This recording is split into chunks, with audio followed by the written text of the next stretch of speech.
तभी तो बात मर रहे हैं। अली भाई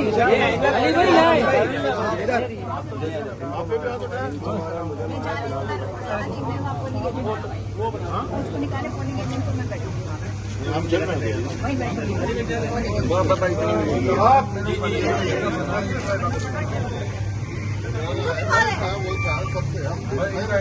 यासिर बायोडीन बायोडीन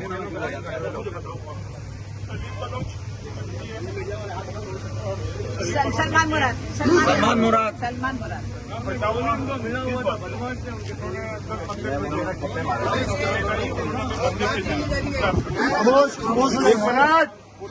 एक मिनट मैं जस्टिस रैना के साथ अंदर गया, प्रिसाइडिंग ऑफिसर ने जस्टिस साहबा के साथ बदतमीजी की।